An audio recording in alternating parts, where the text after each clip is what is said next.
हम बैठे तो हैं राजधानी दिल्ली में, लेकिन बात होने वाली है एक ऐसे राज्य की जो देशा में देश है। देशा में देश हरियाणा, जित दूध दही का खाना। और इस हरियाणा में ही महाभारत भी हुआ था। यही हरियाणा उस मुहावरे को इजाद करने वाला राज्य भी बना जो आजकल की राजनीति के बारे में लगातार इस्तेमाल होता है। आया राम गया राम राजनीति, यानी कि आया राम गया राम पॉलिटिक्स। लेकिन अभी तो सबके जहन में सवाल यह है कि 8 अक्टूबर को कौन बनेगा मुख्यमंत्री, किसकी बनेगी सरकार हरियाणा में। और इस पर चर्चा करने के लिए बेहद ही खास मेहमान 5 बार के सांसद हैं। सबसे युवा सांसद भी बने थे, पहली बार सांसद बने। दीपेंद्र सिंह हुड्डा हमारे साथ हैं। और हरियाणा की राजनीति की जब बात की जाती है, राजनीतिक विरासत की बात की जाती है, तो हरियाणा के बारे में एक चलन और बहुत सारी बातें ऐसी हैं, मैं उनको थोड़ा सा डिमोलिश भी करूंगा कि भाई हरियाणा की राजनीति में 3 लाल, देवीलाल, बंसीलाल, भजनलाल। लेकिन हरियाणा में सबसे लंबे समय तक कोई मुख्यमंत्री रहा है तो वो भूपेंद्र सिंह हुड्डा, 9 साल 235 दिन। तो वो काल भी, वो 3 लाल का काल भी क्या खत्म हो रहा है, ये तो बात करेंगे हम दीपेंद्र हुड्डा से। पर दीपेंद्र, केजरीवाल छूट गए। हरियाणा की तो बात होगी ही होगी, पर हरियाणा में भी गूंज सुनाई देगी। और राष्ट्रीय राजनीति के लिए इसके क्या मायने, अरविंद केजरीवाल को जमानत मिल जाए। देखिए, मैं सुप्रीम कोर्ट के इस फैसले का स्वागत करता हूं, संदीप जी, जो अरविंद केजरीवाल जी को जमानत मिली है। क्योंकि कहीं ना कहीं पिछले 10 वर्षों में देखा गया है कि भारतीय जनता पार्टी सरकार द्वारा केंद्रीय जांच एजेंसियों का राजनीतिक दुरुपयोग किया जा रहा है। और निशाने पे विपक्ष है, विपक्ष की सभी प्रखर आवाज़ कहीं ना कहीं किसी रूप से केंद्रीय जांच एजेंसियों के निशाने पे रही हैं। और हम ये मांग करते रहे हैं कि न्यायपालिका न्याय दे, और सुप्रीम कोर्ट ने न्याय किया है। आम आदमी पार्टी की जहां तक बात है, राष्ट्रीय स्तर पे हमारा उनके साथ गठबंधन हुआ, इंडिया गठबंधन का वो एक घटक दल है। नहीं, मैं गठबंधन पर आता हूं, पर सुप्रीम कोर्ट की जिस बेंच ने ये जमानत भी दी, तो एक जज ने ऑब्जर्व किया कि सीबीआई को केज्ड पैरट, यानी कि पिंजड़े के तोते की तरह बर्ताव नहीं करना चाहिए। ये 2013 में बात कही गई थी, 11 साल बाद फिर से बात का दोहराया जाना, ये क्या संकेत देता है? देखिए, आप 10 वर्ष में देखिए, केंद्रीय जांच एजेंसियों ने, चाहे सीबीआई हो, चाहे ईडी हो, चाहे इनकम टैक्स हो, केवल विपक्ष के नेताओं पे कार्रवाई करी है। विपक्ष के हर एक नेता पर जो प्रखर रूप से सरकार का विरोधी रहा हो, उन्हीं पे कार्रवाई, उन्हीं पे मुकदमे, उन्हीं पे केस, और कोई शायद ना बचाओ। विपक्ष की कोई मजबूत आवाज देश में, और किसी पार्टी की कोई आवाज, मैं किसी कांग्रेस या आम आदमी की बात नहीं, किसी पार्टी का कोई मजबूत नेता विपक्ष में, और रातों रात जब ये शामिल हो जाते हैं भारतीय जनता पार्टी में, कोई अगर इन विपक्ष का कोई नेता केंद्रीय अशोक चौहान, प्रफुल्ल पटेल, फेहरिस्त बहुत लंबी है, रातों रात कोई शामिल हो जाए तो वो सारे मुकदमे ठंडे बस्ते में चले जाते हैं। पर भ्रष्टाचारी को छोड़ा क्यों जाए? प्रधानमंत्री कहते हैं भ्रष्टाचारी को नहीं छोड़ूंगा। वायदा तो ये था, जब इनकी सरकार बनी, वायदा था ये था कि काला धन लाएंगे और सबके बाटे पंदा ला खाएंगे। वो वायदा बदल गया, वायदा नया हो गया कि केंद्रीय जांच एजेंसियों का डर दिखाएंगे और काले धन वालों को भाजपा में लाएंगे और रातों रात उनका काला धन सेव कराएंगे। और तो ये बल चल रहा है देश में। पर भ्रष्टाचारियों की जगह जेल है कि नहीं है? नहीं, बिल्कुल है, बिल्कुल है।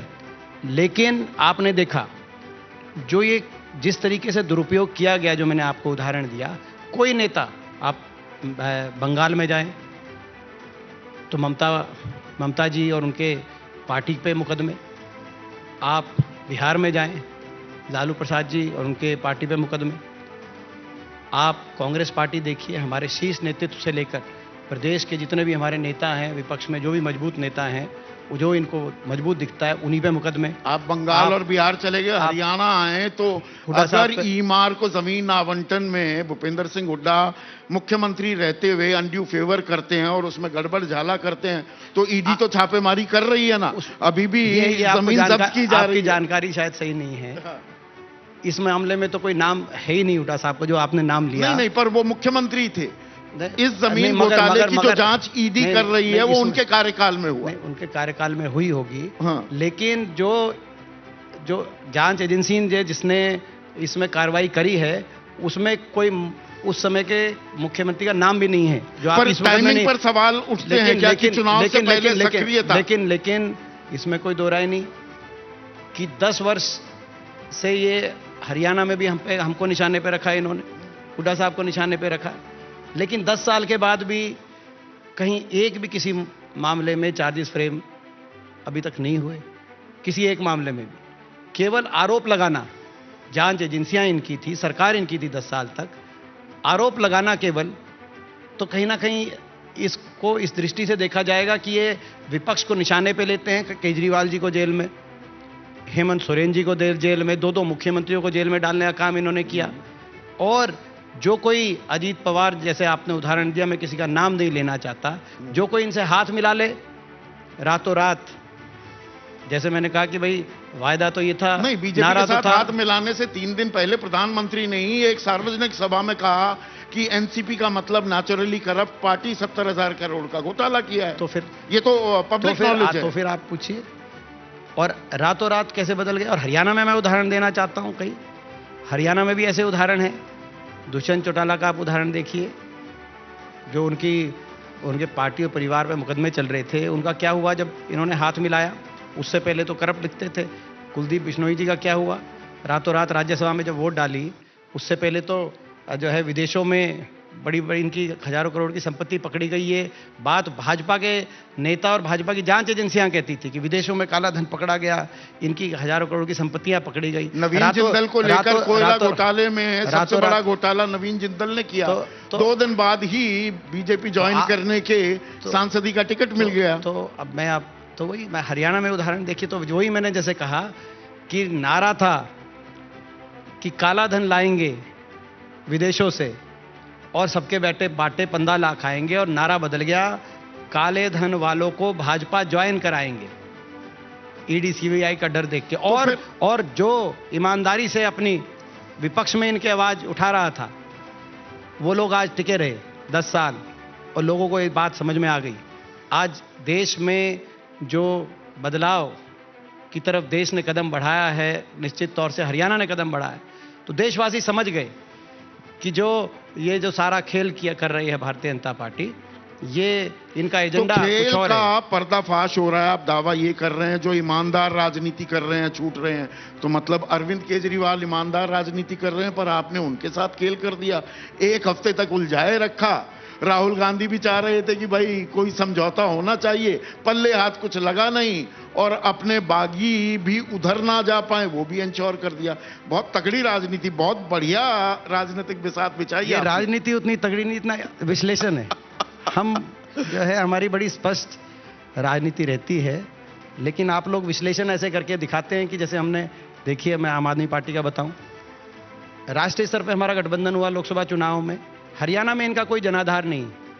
पिछले चुनाव का किसी चुनाव का रिपोर्ट कार्ड उठा के देखें, 2019 में इन्होंने विधानसभा चुनाव लड़ा, हर सीट पर जमानत जब्त। उसके बाद एक बाई इलेक्शन आया आदमपुर में, उन्होंने बाई इलेक्शन लड़ा, 1% वोट शेयर। फिर भी हमसे कहा गया कि आप राष्ट्रीय स्तर पे एक इंडिया गठबंधन हो रहा है, हरियाणा में आम आदमी पार्टी की इच्छा है, कुछ एडजस्टमेंट इनको दीजिए। तो हमने, कांग्रेस पार्टी ने, शीर्ष नेतृत्व ने जो फैसला किया उसको सिरे चढ़ाने का काम प्रदेश नेतृत्व ने किया और कुरुक्षेत्र की सीट इनको दी, और अच्छी तरह हम बड़े। पर इस बार राहुल गांधी की सलाह, उन्होंने कहा मैं निर्देश नहीं दे रहा हूं, देखिए संभावनाएं तलाश, तो हमने वो सिरे पे नहीं चढ़ने दिया। नहीं, आप जो है, अब फिर मैं प्रदेश की चुनाव पे आता हूं। तो राष्ट्रीय स्तर पे हमारा गठबंधन है, प्रदेश स्तर पर ये बात आई कि इंडिया गठबंधन एक होकर लड़े, और हमने भी पूरी रूप से कहा कि हम आम आदमी पार्टी के लिए हम साथ आए, हमें खुशी होगी। और बातचीत चल रही थी उनसे, बातचीत चल रही थी। इस दौरान उन्होंने ही अपनी सारी सीट डिक्लेयर कर दी 1-2 दिन पहले। झगड़ा सीटों को लेकर हो गया, संख्या पर झगड़ा नहीं था कि भाई कलायत चाहिए ही चाहिए। वो भी अड़े हुए थे, आप भी अड़े हुए थे। हमने तो उनको, देखो बातचीत चल रही थी और हमने उनको अपनी ओर से कांग्रेस पार्टी की तरफ से एक प्रस्ताव दिया था। आप 6 सीट देने को तैयार थे। क्या मेरी जानकारी सही है? आपकी जानकारी, अब मैं क्या बताऊं सही है कि नहीं है? कितनी सीट दे रहे थे आप? जो देखिए, जो आखिरी, जहां तक मेरी जानकारी है, आखिरी जो है हमारा जो प्रस्ताव था वो 4 सीट का प्रस्ताव था। और मगर ये वो जाने कि भाई उनको जो है उन्होंने अपनी सीट, अरविंद केजरीवाल बाहर आ गए हैं। अरविंद केजरीवाल कहे हम 4 ही लेने को तैयार हैं। 16 तारीख है, अभी नामांकन वापस भी लिया जा सकता है, समीकरण फिर बदल सकते हैं, या आम आदमी पार्टी के साथ गठबंधन की अभी गुंजाइश बची है क्या दीपेंद्र? ये देखिए, ये निर्भर करता है आम आदमी पार्टी पर। जहां तक कांग्रेस की बात है, हरियाणा में कांग्रेस पार्टी 90 की 90 विधानसभाओं में मजबूत है। कांग्रेस पार्टी का जनाधार है। को भी दी ना 89 सीटों पर आप लड़ रहे हैं। हमने जो राष्ट्रीय स्तर पे हमारा गठबंधन है, इंडिया गठबंधन, उसकी भावना के अनुरूप 4 सीट आप आम आदमी पार्टी को देने को तैयार होंगे? अभी भी टाइम है। उसी रूप से हम चाहते थे कि अगर आम आदमी पार्टी की इच्छा है, हरियाणा के अंदर आम आदमी पार्टी का जनाधार नहीं है, जैसे मैंने आपको बताया, और आप देख लेंगे इन चुनाव में भी जब नतीजे आएंगे सीधा मुकाबला है। पर 4 सीट अभी भी दे देंगे क्या? देखिए, अब तो सारे उम्मीदवार आ चुके हैं। अब अरविंद भी आ गए ना बाहर। अब तो उम्मीदवार, हमें खुशी है, मिलेंगे ना अरविंद से आप और भूपेंद्र हुड्डा जी मिलेंगे। हमें खुशी है कि सुप्रीम कोर्ट ने न्याय किया है और उनको जो है बाहर आने का अवसर मिला। ये अच्छी बात है, हम इसका स्वागत करते, सुप्रीम कोर्ट के इस फैसले का हम स्वागत करते हैं। हमें हरियाणा के अंदर, जैसे मैंने कहा कि आम आदमी पार्टी का स्वयं का फैसला था, हमें आम आदमी पार्टी हरियाणा में कोई फैक्टर दिखती नहीं। आप भी जो इतनी लंबी चर्चा आम आदमी पार्टी पे कर रहे हैं हरियाणा में, हरियाणा के दर्शक बोर भी हो रहे होंगे, क्योंकि आम आदमी पार्टी को फैक्टर ही नहीं है हरियाणा में। और ये चुनाव का नतीजा चुनाव का नतीजा ये आपको बता देगा। असल फैक्टर पर आते हैं दीपेंद्र, बिल्कुल ठीक कह रहे हैं आप। अब आपने 89 मतलब सीपीएम भी मिला लें तो जो ये लिस्ट आपने जारी की, ये भी वो जो ऑर्केस्ट्रा होता है ना, बिथोवन और मोत्ज़ार्ट की सिम्फनीज जो होती हैं, वो 50-50, 100-100, 200-200 म्यूजिशियंस वो ऐसी लैब बिठाते हैं, कुछ ऐसी लैब भूपेंद्र सिंह हुड्डा और दीपेंद्र हुड्डा ने भी जमाई कि पूरी छाप, पूरी मोहर उन 90 उम्मीदवारों पर आपकी ही दिखाई दे रही है। देखिए, आप संगीत के प्रेमी होंगे, आप लय कह रहे हैं, और मैं राजनीति के क्षेत्र का हूं, मैं इसको लहर कहूंगा। ये जो लिस्ट आई है कल कांग्रेस पार्टी के उम्मीदवारों की, उससे कांग्रेस की जो प्रचंड लहर चल रही थी प्रदेश में, वो और महाप्रचंड लहर के रूप में परिवर्तित हो गई। ये मैं समझता हूं उम्मीदवारों का चयन कांग्रेस के शीर्ष नेतृत्व द्वारा जो 2 क्राइटेरिया, टिकाऊ और जिताऊ, सर्वे के आधार पर जो सबसे मजबूत कांग्रेस के प्रत्याशी हो सकते थे उन विधानसभा क्षेत्रों में, उनको उतारने का हुड्डा की है। और कांग्रेस के शीर्ष नेतृत्व के ये फैसले हैं। हम कांग्रेस के शीर्ष नेतृत्व का धन्यवाद करते हैं आपके मंच से कि कांग्रेस के शीर्ष नेतृत्व ने अपनी चयन प्रक्रिया में सर्वे के अनुसार मजबूत से मजबूत प्रत्याशी 90 के 90 विधानसभा क्षेत्रों में उतारने का काम किया। और इसमें एक और मैं बात बताऊं आपको, प्लीज।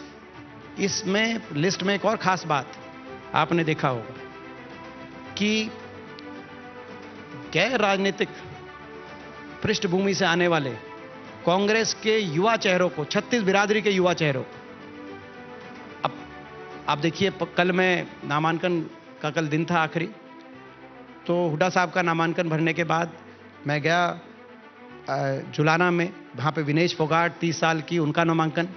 वहाँ से मैं आया गुड़गांव में, मोहित ग्रोवर 30 साल के, उनका नामांकन। उसके बाद वर्धन यादव बादशाहपुर से 30 साल के, उनका नामांकन। आप अगर ये पूरी लिस्ट देखेंगे, अगर आप पूरी लिस्ट देखेंगे कि 36 बिरादरी के युवा चेहरों को जिस रूप से कांग्रेस पार्टी ने, कांग्रेस के शीर्ष नेतृत्व ने, ऐसे हमारे कार्यकर्ता बिना राजनीतिक पृष्ठभूमि के, जिनके परिवार में कोई पहले सरपंच भी ना बना हो, लेकिन उन्होंने मेहनत करी, उनमें से बहुत सब पिछले कई वर्षों से वो मेहनत कर रहे थे हमारे साथ, उन लोगों को जो अवसर दिया है, तो ऐसे मैंने कहा कि आप लय कह रहे हैं, आप लय कह रहे हैं, और मैं इसको कह रहा हूं ये लहर कांग्रेस की ठीक है, आप लहर लहर का और लहर की ज्यादा ताल ठोक रहे प्रचंड हैं। लहर में परिवर्तित 36 हो रही है। बिरादरी का 2 बार आपने जिक्र किया, 36 दूनी 72 भी होते हैं।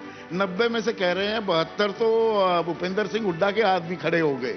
और अरे, जो ये बाकी ये गुट बने हुए थे कि शैलजा को 10 तो मिले, पर खुडे लाइन लगा दिया रणदीप सुरजेवाला के हाथ, बस 2 उम्मीदवार आए। तो पूरी मतलब in Haryana Congress is Bhupendra Singh Hooda and Bhupendra Singh Hooda is the Congress. ये आप गलत कह रहे हैं। 90 के 90 जो प्रत्याशी हैं वो कांग्रेस के प्रत्याशी हैं, वो हुड्डा जी के प्रत्याशी हैं, वो चौधरी उदय भान जी के प्रत्याशी हैं, वो शैलजा जी के प्रत्याशी और सुरजेवाला जी के प्रत्याशी और मेरे प्रत्याशी। 90 के 90। आप ये 72 क्यों कह रहे हैं कि हुड्डा साहब के 72 हैं?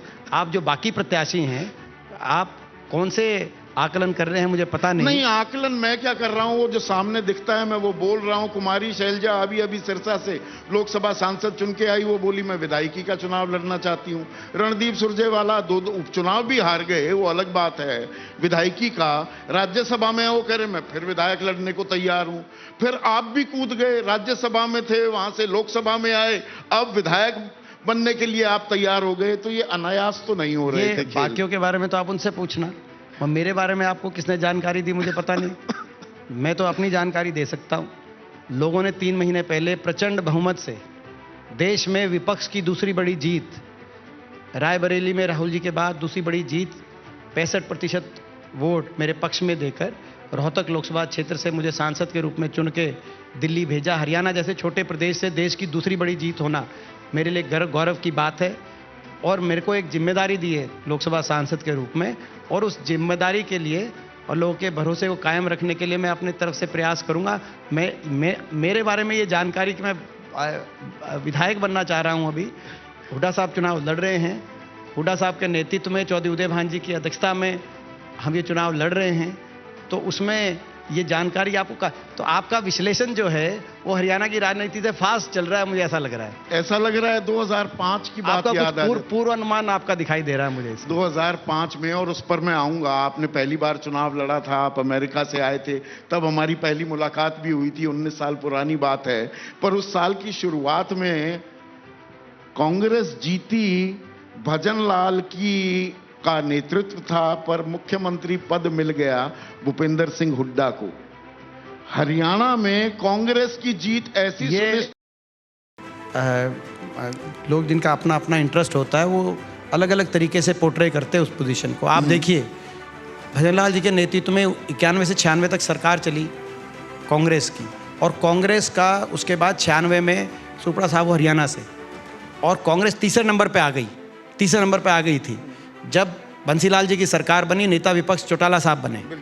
उसके बाद हुड्डा साहब के हाथ में प्रदेश की कांग्रेस की कमान दी गई, और लगातार 6 वर्ष वो प्रदेश अध्यक्ष रहे। आप कह रहे हैं नेतृत्व की बात में, उसी बात पे आ रहा हूँ। लगातार 6 वर्ष प्रदेश अध्यक्ष रहे, और जब 6 वर्ष 2003 तक प्रदेश अध्यक्ष रहे हुड्डा साहब, उस दौरान कांग्रेस जो तीसरे नंबर पे थी, हुड्डा साहब के नेतृत्व में जब 2000 का चुनाव हुआ तो कांग्रेस दूसरे नंबर पे आई, और नेता विपक्ष कांग्रेस का बना हरियाणा के अंदर। आपको याद है जब चौटाला साहब मुख्यमंत्री बने तो, और 2003 में जब भजन लाल जी प्रदेश अध्यक्ष बने तो उसी समय leader of opposition Chaudhary Bhupendra Singh Hooda ji को बनाया गया। तो 2004-05 में जो आपने कहा कि भजन लाल जी के नेतृत्व में लड़ा गया, भजन लाल जी के नहीं, वो तो कुछ दिन पहले प्रदेश अध्यक्ष जरूर बने थे, लेकिन 6 वर्ष तक प्रदेश अध्यक्ष उससे पहले हुड्डा साहब थे, और जिस दिन वो प्रदेश अध्यक्ष बने उसी दिन नेता विपक्ष के रूप में हुड्डा साहब की जिम्मेदारी कांग्रेस। तो ये एक धारणा जो है, मैं इसको धारणा को थोड़ा सा इसको सिरे से खारिज कर रहे हैं। नहीं, सिरे से नहीं, मैं इसको सही बताना चाहता हूँ आपको कि सच्चाई क्या है। और 2004-05 में ज़्यादातर विधायकों ने ये बात, उस समय के हमारे महासचिव जनार्दन द्विवेदी जी ने आकर चंडीगढ़ प्रेस कॉन्फ्रेंस करके संख्या भी बताई कि ज़्यादातर विधायकों ने हुड्डा साहब का नाम लिया, और सभी सांसदों ने, उस समय 10 सांसद चुन के गए, जिनमें जयप्रकाश जी भी सांसद थे, उस समय के कई सांसद थे, मैं नवीन जिंदल जी भी, सभी सांसदों ने और अधिकतर विधायकों ने हुड्डा साहब का नाम प्रस्तावित किया। तब जाके केंद्रीय नहीं, मुझे वो पूरा घटनाक्रम ध्यान है, और उसमें तो बीरेंद्र सिंह वो ये भी कहते घूमे कि भाई राजीव गांधी ने उनके हत्याकांड से पहले कि मुझे भरोसा दिया था, मुझे वादा किया था हरियाणा का मुख्यमंत्री बनाया जाएगा, सोनिया गांधी को ये याद भी दिला रहे थे।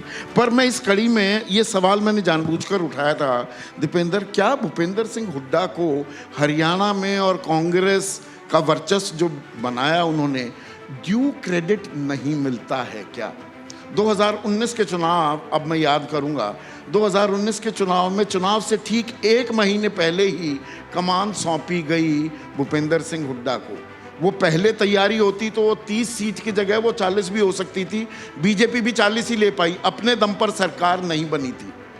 भूपेंद्र सिंह हुड्डा को वो क्रेडिट नहीं मिलता है क्या? इस बात का आपको आपके परिवार को मलाल है क्या?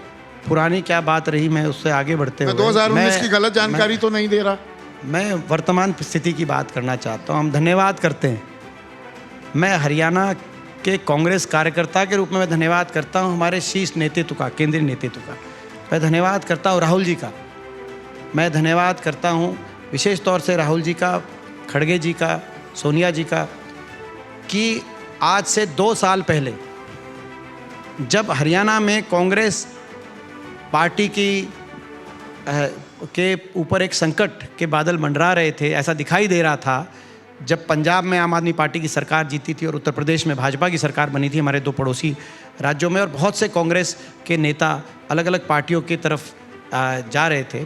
उस समय केंद्रीय नेतृत्व ने सूझबूझ से हरियाणा में चौधरी उदय भान जी को प्रदेश अध्यक्ष के रूप में जिम्मेदारी दी, हुड्डा साहब पे एक विश्वास व्यक्त किया नेता विपक्ष के रूप में, और आज जो कांग्रेस की मजबूत परिस्थिति हरियाणा में आप देख रहे हैं, वहाँ उसकी नींव रखने का काम हुआ। और इन 2 वर्षों में मैं आपको बताऊं, इन 2 वर्षों में जो आज आप वर्तमान की बात करिए ना, इन 2 वर्षों में 50 से ज़्यादा पूर्व सांसद, पूर्व मंत्री, पूर्व विधायक, मौजूदा सांसद 1, मौजूदा विधायक 5 कांग्रेस पार्टी में शामिल हुए। हरियाणा 90 का सदन है, 50 से ज़्यादा पूर्व विधायक अगर पूर्व सांसद शामिल हो जाएं, आप अंदाज़ा लगाएं।